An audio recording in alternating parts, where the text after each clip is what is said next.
जय हिंद दोस्तों। नए जिले में कस्तूरबा गांधी आवासीय बालिका विद्यालय में नोटिफिकेशन जारी हो गया है। और दोस्तों इस वीडियो में जानेंगे कि किन किन पदों पर वैकेंसी निकाली गई है और क्या योग्यता रहेगी, सैलरी क्या रहने वाली है। और दोस्तों इसका ना कोई एग्जाम होगा, डायरेक्ट वैकेंसी है। दोस्तों चैनल पर नए हो तो चैनल को सब्सक्राइब और बेल आइकन बटन दबा देना, जिससे कि आने वाली वीडियो की आपको इन्फॉर्मेशन मिलती रहे। अब डिटेल में इसका नोटिफिकेशन देख लेते हैं। ये वैकेंसी जो निकाली गई है जनपद पीलीभीत में ये वैकेंसी निकाली गई है, जो कि कस्तूरबा गांधी आवासीय बालिका विद्यालय में निरंतर स्थायी रूप से सर्जित पदों के सापेक्ष संविदा पद पर चयन हेतु इच्छुक अभ्यर्थियों से पंजीकृत डाक द्वारा कार्यालय जिला बेसिक शिक्षा अधिकारी पीलीभीत निर्धारित पूर्ण रूप, जो कि इसकी लास्ट डेट जो रखी गई है 20 तारीख पहला महीना 2026 रखी गई है। तो ये वैकेंसी संविदा पर रहने वाली है और इसके लिए पद जो दे रखे हैं और इसमें महिला ही इसका फॉर्म भर सकती हैं, पुरुष इसका फॉर्म नहीं भर सकते। पहली वैकेंसी है पूर्णकालीन शिक्षक, जो महिला के लिए है और विज्ञान वर्ग से होना चाहिए। और इसके लिए पद जो दे रखे हैं 3 पद हैं। पहला पद जो दे रखा है अनुसूचित जनजाति का है और अन्य पिछड़ा वर्ग का पद दे रखा है और एक पद अनारक्षित का है। और इसके लिए निर्धारित योग्यता जो रखी गई है प्राथमिक स्तर से टीईटी व परीक्षित स्नातक होना चाहिए, विज्ञान वर्ग से स्नातक होना चाहिए। तो आप इसका फॉर्म भर सकते हैं। इसके लिए आयु जो रखी गई है 25 साल से 45 साल होनी चाहिए। और इसके लिए सैलरी जो प्रति माह रखी गई है 25,410 रुपए रखी गई है। और अगली वैकेंसी जो दे रखी है पूर्णकालिक शिक्षक की है, सामाजिक विज्ञान वर्ग से होनी चाहिए। जो कि पद दे रखे हैं, एक पद दे रखा है, वो भी पद अनारक्षित का है। जो कि इसके लिए शैक्षिक योग्यता जो रखी गई है भूगोल, इतिहास, नागरिक शास्त्र से स्नातक होना चाहिए और टीईटी आपके पास होनी चाहिए। तो आप इसका फॉर्म भर सकते हैं। इसके लिए आयु जो रखी गई है 25 साल से 45 साल होनी चाहिए। और इसके लिए जो सैलरी रखी गई है 25,410 रुपए रखी गई है। और अगली वैकेंसी जो दे रखी है अस्थायी शिक्षक की है, जो कि कला क्राफ्ट एवं संगीत गृह शिल्प वर्ग से होनी चाहिए। और इसके लिए पद जो दे रखा है, एक पद दे रखा है, वो भी पद पिछड़ा वर्ग का है।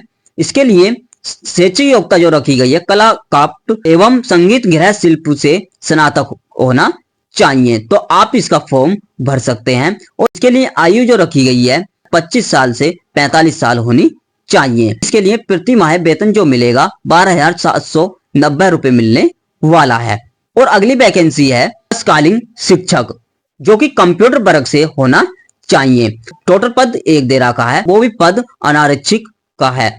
और इसके लिए शैक्षिक योग्यता जो रखी गई है एनसीटीई मान्यता प्राप्त बीएड समक्ष एलटी आदि परीक्षण योग्यता अनिवार्य होनी चाहिए आपके पास। इसके लिए आयु जो रखी गई है 25 साल से 45 साल रखी गई है। और इसके लिए वेतन जो मिलने वाला है 12,790 रुपए मिलने वाला है। और अगली वैकेंसी है मुखिया रसोईया। तो इसके लिए टोटल जो पद दे रखा है एक है, वो भी पद अनारक्षित का है। इसके लिए शैक्षिक योग्यता रखी गई है 8वीं पास होना चाहिए। इसके लिए आयु जो रखी गई है 25 साल से 45 साल होनी चाहिए। और जो कि इसके लिए प्रति माह वेतन जो मिलने वाला है 9,006 रुपए मिलने वाला है। और अगली वैकेंसी है जो दे रखी है आपकी चौकीदार। टोटल एक पद दे रखा है, वो भी पद अनारक्षित का है। और इसके लिए शैक्षिक योग्यता 8वीं पास होनी चाहिए। इसके लिए आयु जो रखी गई है 25 साल से 45 साल होनी चाहिए। और इसके लिए जो वेतन रखा गया 7,505 रुपए रखा गया है। और इसका नोटिफिकेशन देखने के लिए आपको इसकी official website Pilibhit nice in dot पर जाकर के इसका नोटिफिकेशन डाउनलोड कर लेना है। और मैं आपको इसका नोटिफिकेशन भी डाउनलोड करके दिखाऊंगा, फॉर्म कैसे भरना है वो भी आपको दिखाऊंगा। और आपको जो डॉक्यूमेंट साथ में लगाने हैं इसके, वो आपको कौन कौन से डॉक्यूमेंट लगाने हैं 8वें नंबर पर लिखा है, जो कि आवेदन पत्र के साथ अधिकारी द्वारा निर्गत समक्ष शैक्षिक योग्यता, परीक्षण योग्यता, निवास प्रमाण पत्र, जाति प्रमाण पत्र, आधार कार्ड आदि आपको अपने योग्यता प्रमाण पत्रों के साथ छाया प्रति आपको इनकी लगा लेनी है। आवेदन 24x10 सेंटीमीटर के 2 लिफाफे लेने के बाद आपको 40-40 रुपए के डाक टिकट लेकर उन पर चिपका देने हैं।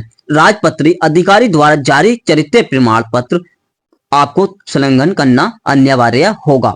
इसका नोटिफिकेशन 4 पेज का है, तो इसका नोटिफिकेशन अच्छी तरह से पढ़ लेना है। आपको 15 में लिखा है पदों के चयन संविदा पद पर शैक्षिक सत्र के लिए अथवा 11 माह 29 दिन जो पहले हो के लिए किया जाएगा। जो आपको पहले नियुक्ति जो दी जाएगी 11 माह 29 दिन की दी जाएगी और उसके बाद आपको व्यवहारिक संतोषजनक होने की दशा में संबंधित अवधि बढ़ाई जा सकती है। आपका कार्य अच्छा रहता है तो आपकी अवधि संविदा पर बढ़ाई जा सकती है और इन निर्देशों को अच्छी तरह से आपको पढ़ लेना है। मैं अब आपको दिखा रहा हूं कि इसका फॉर्म आपको कैसे भरना है, जो कि कार्यालय जिला बेसिक शिक्षा अधिकारी पीलीभीत कस्तूरबा गांधी आवासीय बालिका विद्यालय हेतु आवेदन पत्र का प्रारूप 2025-26 के लिए भरा जाना है। और जो कि यहाँ पर आपको विज्ञापन संख्या लिख देनी है और यहाँ पर आपको जो पद पर आप फॉर्म भर रहे हैं उस पद का नाम लिख देना है। यहाँ पर आपको उस आवेदन विषय का नाम लिख देना है जिस विषय से आप फॉर्म भर रहे हैं। यहाँ पर अपना नाम लिख देना है, यहाँ पर आपने पिताजी का नाम लिख देना है, यहाँ पर अपने पिता और पति का नाम लिख देना है और यहाँ पर अपने डेट ऑफ बर्थ लिख देनी है। यहाँ पर आपको अपनी डेट ऑफ बर्थ शब्दों में लिख देनी है और यहाँ पर आपको आयु, वर्ष, माह और दिन लिख देना है और यहाँ पर आपको एक पासपोर्ट साइज फोटो लगा देना है। और आगे और यहाँ पर आपको कि आप कौन सी जाति से हैं तो उस पर आपको क्लिक कर देना है और यहाँ पर अपनी राष्ट्रीयता लिख देना है इंडिया और स्थायी पता लिख देना है। व्यवहारिक पता आपको लिख देना है, अपना मोबाइल नंबर लिख देना है। यहाँ पर आपको दूसरा मोबाइल नंबर लिख देना है और यहाँ पर आपको अपनी शैक्षिक योग्यताएं लिख देनी है और यहाँ पर आपने हस्ताक्षर कर देने हैं। हस्ताक्षर करने के बाद और फिर आपको अपने सारे डॉक्यूमेंट लगा करके और आपको जो फॉर्म भेजना है इस पते पर आपको भेज देना। पंजीकरण डाक द्वारा कार्यालय जिला बेसिक शिक्षा अधिकारी पीलीभीत इस पते पर आपको अपना फॉर्म भर करके भेज देना है। अब मैं आपको दिखा रहा हूं कि इसका नोटिफिकेशन आपको कैसे डाउनलोड करना है। और फिर आपको गूगल ब्राउजर पर आ जाना है। गूगल ब्राउजर पर आने के बाद फिर आपको यहाँ पर टाइप करना है पीलीभीत.nice. टाइप करने के बाद फिर आपके सामने ऐसा इंटरफेस आएगा, जिला पीलीभीत उत्तर प्रदेश सरकार। आपको यहाँ पर क्लिक कर देना है। क्लिक करने के बाद फिर आपके सामने ऐसा इंटरफेस आएगा, फिर आपको स्क्रॉल करके नीचे को आ जाना है।